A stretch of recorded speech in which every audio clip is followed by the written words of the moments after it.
ॐ যথাগ্নে দাহিকা শক্তি রামকৃষ্ণে স্থিতা হিজা সর্ববিদ্যা স্বরূপাং তাং শারদাং প্রণমাম্যহম। জননীং শারদাং দেবীং রামকৃষ্ণায়ং জগদ্গুরুং পাদপদ্মে তস্মিতাঃ প্রণমামি মুহুর্মুহুঃ। ষোড়শী পূজার প্রায় ১ বৎসর পরে ১২৮০ সালে শ্রীমা দেশে আসেন এবং তারপর পরের বৎসরই বৈশাখ মাসে আবার দক্ষিণেশ্বরে ফিরে যান। এই মাসের মধ্যে তাঁর শ্বশুরগৃহে এবং পিত্রালয়ে দুইটি মর্মান্তিক ঘটনা ঘটে। ১২৮০ সালের ২৭শে অগ্রহায়ণ শ্রী শ্রী ঠাকুরের মধ্যমাঙ্করজ শ্রীযুক্ত রামেশ্বর ইহধাম পরিত্যাগ করেন। এই বৎসর কালীমামার উপনয়নের চতুর্থ দিনে রামনবমী তিথিতে ১৪ই চৈত্র ২৬শে মার্চ ১৮৭৪ সাল শ্রী মায়ের রামগত প্রাণ পিতৃদেব শ্রীযুক্ত রামচন্দ্র ইহলোক ত্যাগ করিয়া যান। পিতৃস্নেহে ললিতা প্রথমা কন্যার বুকে সে যে কতখানি ব্যথা বাজিয়াছিল তাহা লিখিয়া বুঝাইবার নহে। সম্ভবত এই বেদনা হইতে মনকে মুক্ত করিবার জন্য শ্রী মা ১ মাস পরেই দক্ষিণেশ্বরে চলিয়া যান। এই গমনের সহিত হয়তো বা পিতৃকুলের নিদারুণ দারিদ্র্যেও একটা সম্পর্ক ছিল। পতির দেহত্যাগের পর শ্রীমতী শ্যামাসুন্দরী দেবী আপনাকে নৈরাশ্য পরিবেষ্টিত দেখিতে পাইলেন। তার গৃহে অর্থ নাই, পুত্রগণ সকলেই অপ্রাপ্তবয়স্ক। রামচন্দ্রের দেহত্যাগে যাজনক্রিয়ালব্ধ আয়ের পথ রুদ্ধ। চাষাবাদ দেখিবার উপযুক্ত লোকের অভাবে উহাও বিশৃঙ্খলাগ্রস্ত। দেব তখন ঈশ্বরচন্দ্র কলকাতায় পৌরোহিত্যের দ্বারা কিঞ্চিৎ অর্থ সঞ্চয় করিলেও স্বীয় ব্যয় সংকুলনের পর জয়রামবাটিতে প্রেরণের জন্য কিছুই আর উদ্বৃত্ত থাকে না। এইরূপ সংকটে পড়িয়া শ্যামাসুন্দরী কায় ক্লেশে পরিবার পালনের প্রবৃত্তি হইলেন। গ্রামে বাণিজ্য পরিবার তখনই সঙ্গতিশালী ছিল। রামচন্দ্র গৃহিণী বাণিজ্য বাটি হইতে ধান আনিয়া ঢেঁকিতে কুটিতেন। তাতে যে পরিমাণ ধান ভানিতেন তাহার চতুর্থাংশ তিনি পারিশ্রমিক স্বরূপে পাইতেন।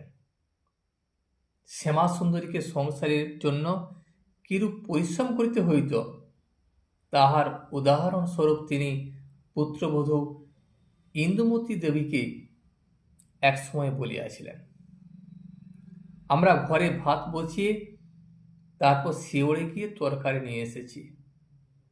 আর বলিয়াছিলেন ১৬ পাকা উনুন জ্বলছে, তাতে রান্না করেছি ১ হাঁড়ি ভাত আর ১ ধুচুনি চালের জন্য। এত করিয়াও তাহার পক্ষে পুত্রকন্যাদের অন্ন সংস্থান ও বিদ্যাভ্যাসের বন্দোবস্ত করা সম্ভব ছিল না। তাই পুত্রগণ পার্শ্ববর্তী গ্রাম সকালে আত্মীয় গৃহে চলিয়া গেলেন। জ্যেষ্ঠ পুত্র প্রসন্ন যাইলেন জীবটায়, আর বরদা প্রসাদ আশ্রয় পাইলেন শিহরে। শ্রী হরেরাম ভট্টাচার্যের গৃহে এবং কনিষ্ঠ অভয় ও ওই গ্রামে মাতুল গৃহে থাকিয়া অধ্যয়ন করিতে লাগিলেন। শ্রী মাও হয়তো জননীর ক্লেশভার লাঘব ও পতি সেবার জন্য দক্ষিণেশ্বরে চলিলেন এবং তথায় উপস্থিত হইয়া শাশুড়ির সহিত অল্প পরিসর নহবতে আশ্রয় পাইলেন। তখন দক্ষিণেশ্বরের স্বাস্থ্য খুব খারাপ। বর্ষাতে প্রায়ই আমাশা হইত, আর শ্রীমা অচিরেই ওই রোগে আক্রান্ত হইলেন। শম্ভুবাবু তাহাকে নীরোগ করিবার জন্য বিশেষ যত্ন করিলেন, কিন্তু তাতে কোনো ফল হইল না। শ্রীমা তথাপি শাশুড়ি ও পতির সেবা ছাড়িয়া অন্যত্র যাইতে চাহিলেন না। সুতরাং অসুখ লইয়াও তিনি আরও 1 বৎসর ওইভাবেই কাটাইয়া দিলেন। অবশেষে কিঞ্চিৎ আরোগ্য লাভ করিয়া তিনি পিত্রালয়ে চলিয়া গেলেন। কিন্তু তথায় উপস্থিত হইবার অল্পকাল পরে পুনরায় আবার ওই রোগের আক্রমণে তিনি শয্যাশায়ী হইলেন। এমনকি রোগ এত বৃদ্ধি পাইল যে জীবন রক্ষা সংশয়ের বিষয় হইয়া উঠিল। ঠাকুর তখন এই নিদারুণ পীড়ার সংবাদ পাইয়া ভাগিনী হৃদয়কে বলিলেন, তাই তো রে হৃদে, ও কেবল আসবে আর যাবে, মনুষ্য জন্মের কিছুই করবে না। পীড়ার পুনরাক্রমণকালে শ্রীমাকে ঘন ঘন শৌচে যাইতে হইত, অথচ শরীর এত শীর্ণ ও দুর্বল হইয়া পড়িয়াছিল যে বারংবার গমনাগমনে কষ্ট হইত। তাই গৃহ পার্শ্বস্থ কলুগেড়ের পাড়ে শুইয়া থাকিতেন।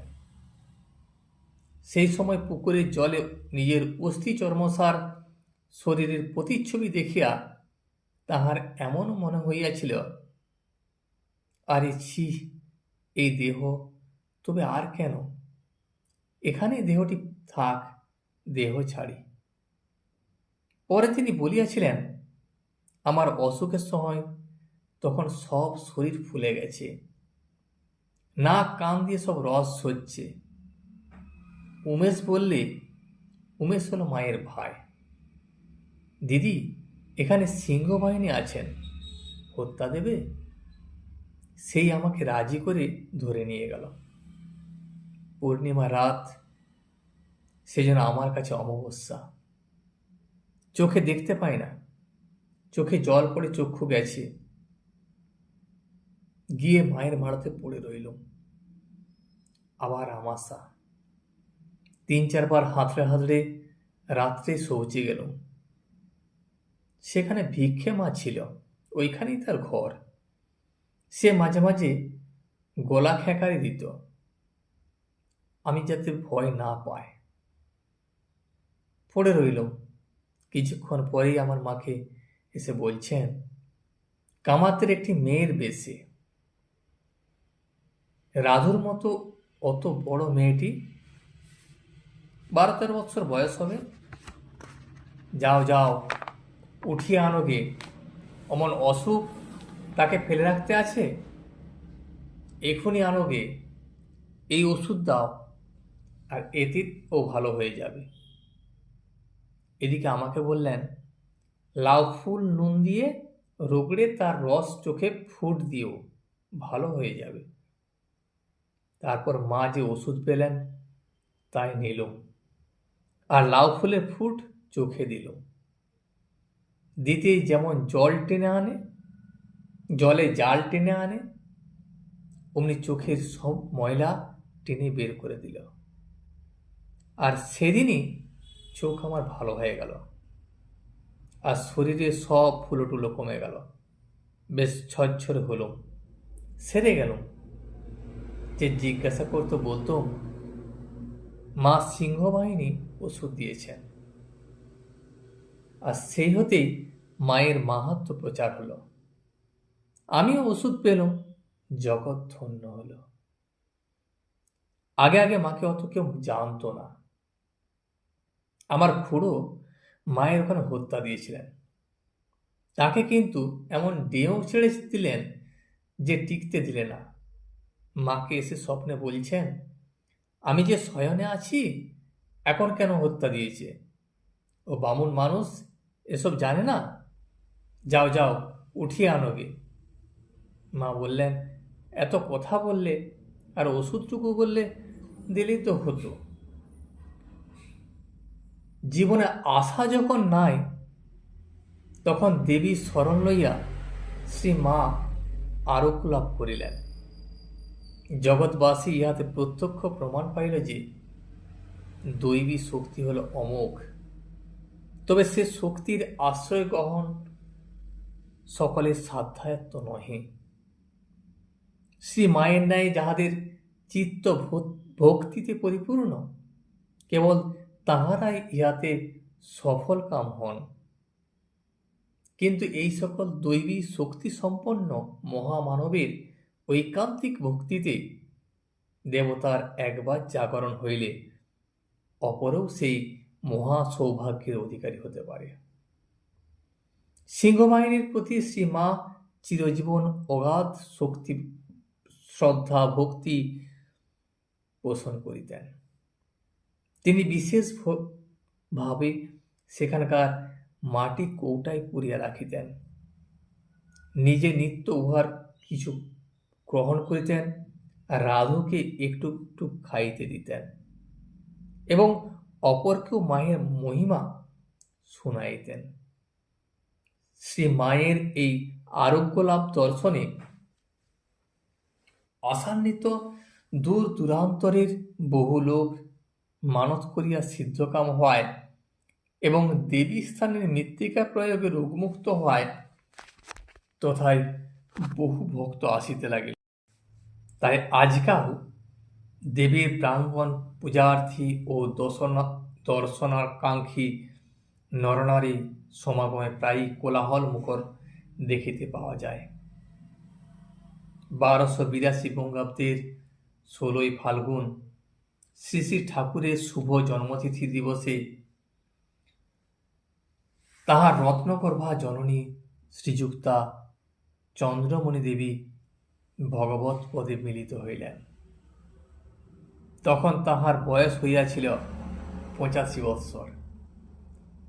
অন্তিমকালে বৃদ্ধাকে অন্তর্জলি করানো হইয়াছিল এবং শ্রী শ্রী ঠাকুর ফুল, চন্দন ও তুলসী লইয়া তাহার পাদপদে অঞ্জলি প্রদান করিয়াছিলেন। মাতা ঠাকুরানী তখন জয়রামবাটিতে অসুখে ভুগিতেছিলেন। শ্রী মায়ের তখন সময় খুবই মন্দ বলিতে হইবে, কারণ শারীরিক ব্যাধি ও পারিবারিক শোক হইতে মুক্তি পাইবার পূর্বেই তিনি পুনর্বার ম্যালেরিয়ার কবলে পড়িলেন। তার প্লীহা বাড়িয়া যাওয়ায় তাহাকে কয়াপাট বদনগঞ্জে গিয়া উহা দাগাইতে হইল। এই দাগানো ব্যাপারটা সেকালের এক বিকট গ্রাম্য চিকিৎসা। উহাতে রোগের উপশম হইত কিনা নির্ধারণ করা কঠিন, কিন্তু রোগীর পক্ষে উহা অশেষ যন্ত্রণাদায়ক ছিল। স্নানের পর রোগীকে শোয়াইয়া 3-4 জন লোক তাহার হাত পা চাপিয়া ধরিত, যাহাতে সে উঠিয়া না পালায়।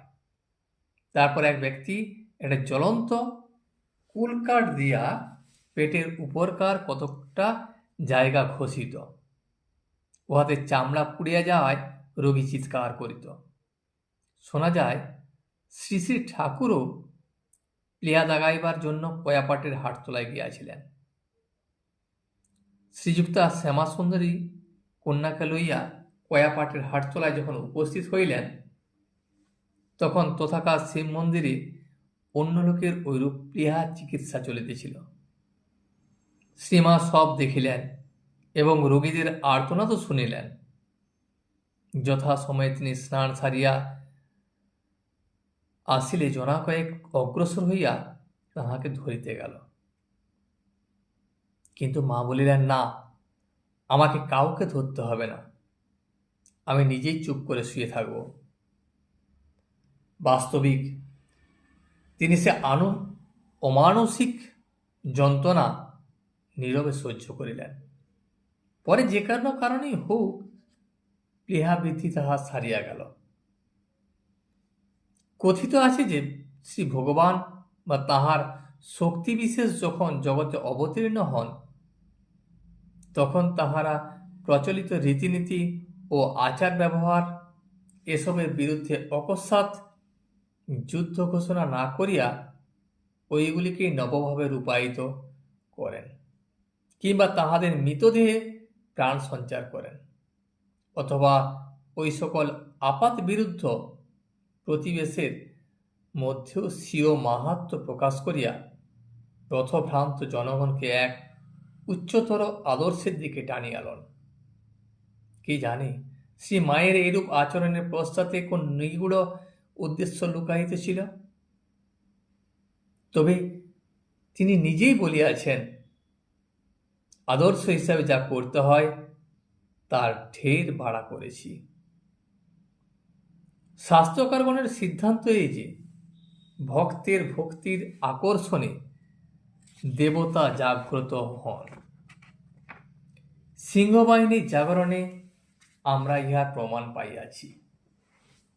শাস্ত্রবিদ সম্প্রদায়ে ইহাও সুবিদিত যে শুদ্ধ সত্য মন যে বিষয় বা ক্রিয়াকে বিশ্বাসপূর্বক অবলম্বন করে, উহাতে এমন এক অলৌকিক শক্তি আহিত হয়, যাহার মহিমায় ওইরূপ তুচ্ছ বিষয় বা ক্রিয়ার মধ্য দিয়া অচিন্তিত পূর্ব ফলের উৎপত্তি হয়।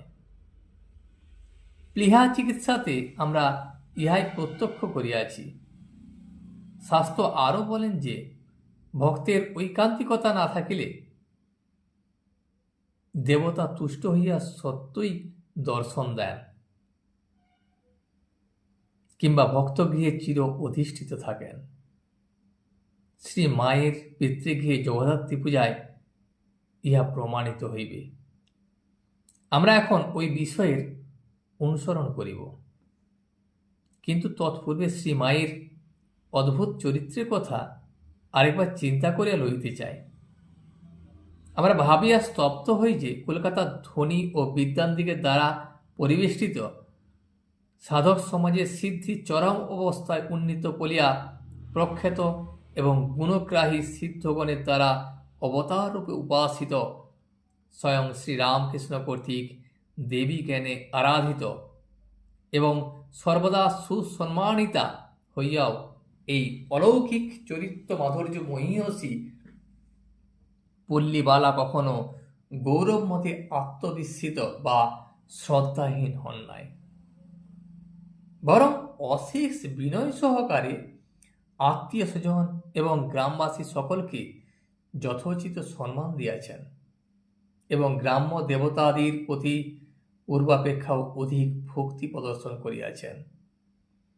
স্বামীর অবস্থা তখন অসচ্ছল না হইলেও তিনি নিজের দৈহিক স্বাচ্ছন্দ্যের জন্য তাহার নিকট অর্থাদি যাজ্ঞা করিয়া তাহাকে বিব্রত করেন নাই, কিংবা মনোপীড়া দেন নাই, বরং পিত্রালয়ের দারিদ্র্যের মধ্যে মুখ বুঝিয়া রোগ যন্ত্রণা ভুগিয়াছেন এবং স্থলবিশেষে শুধু দেবতারই নিকট আকুতি জানাইয়াছেন।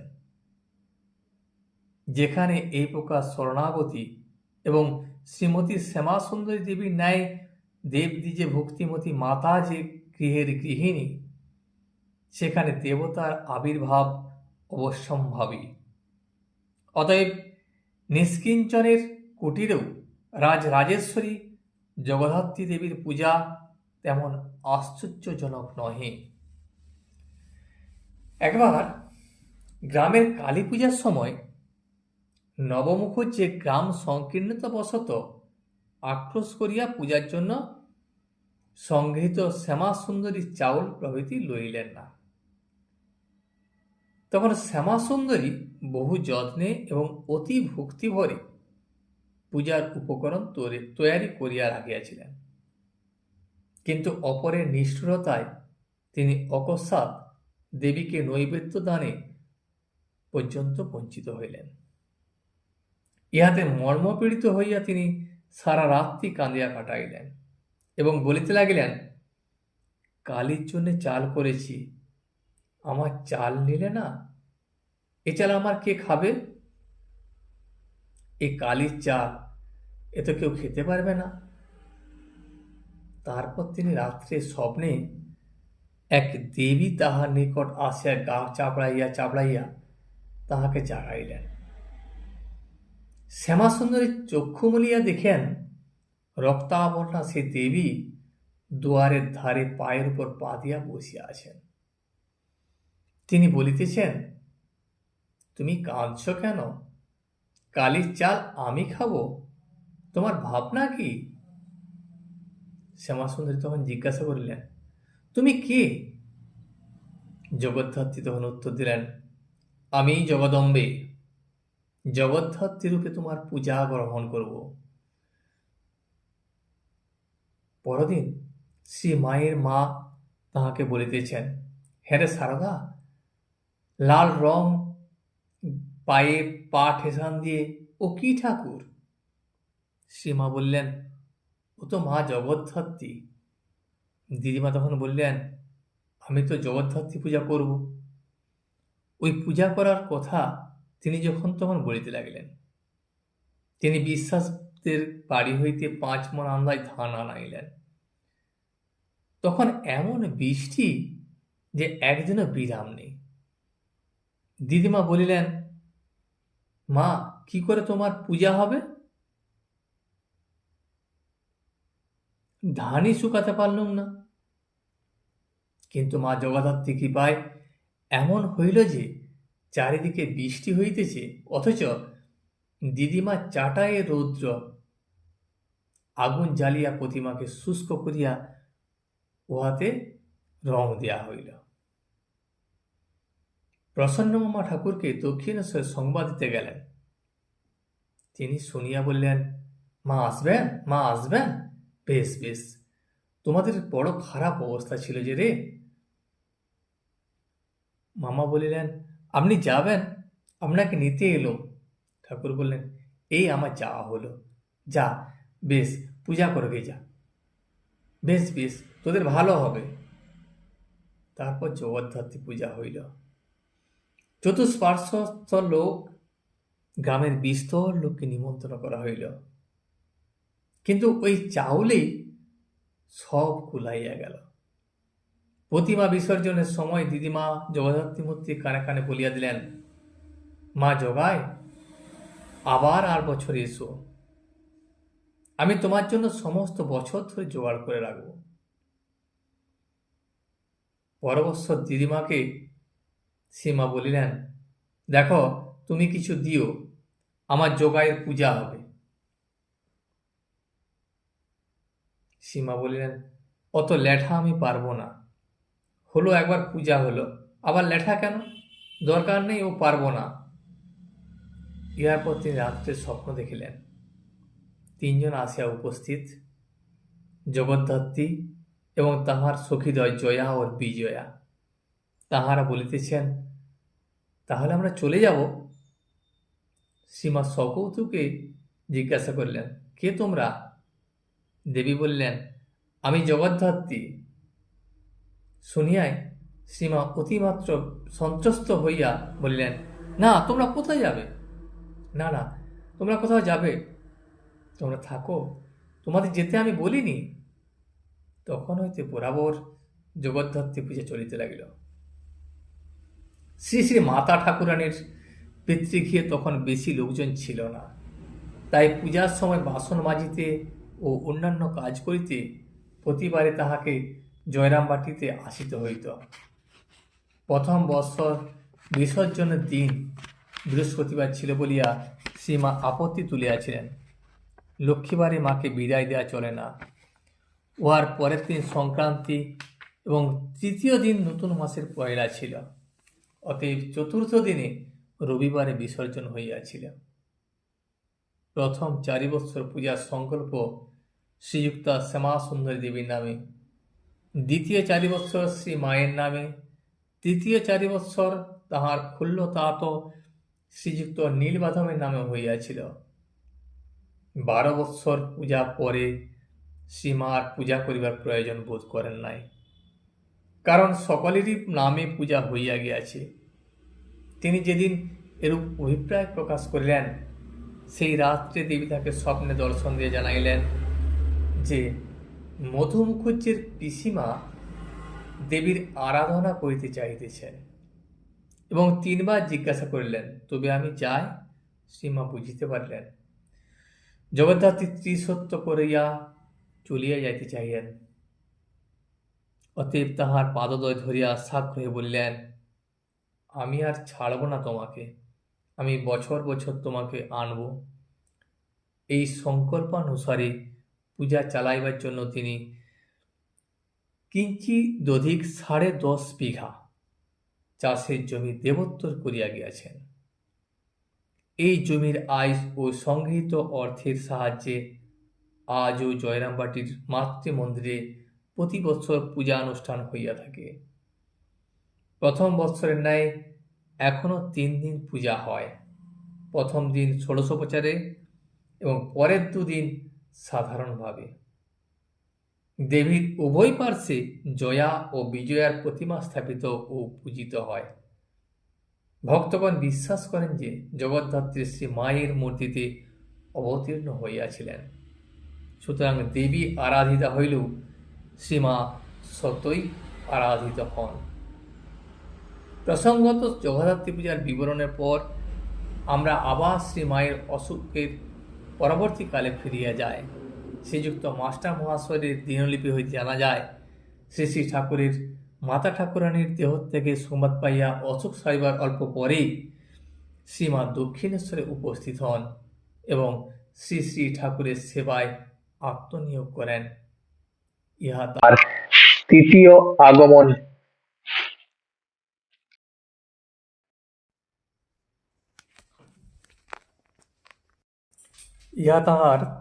আগমন।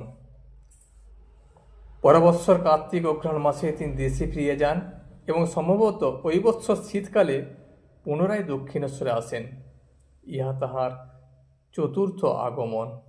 আজ এই পর্যন্তই।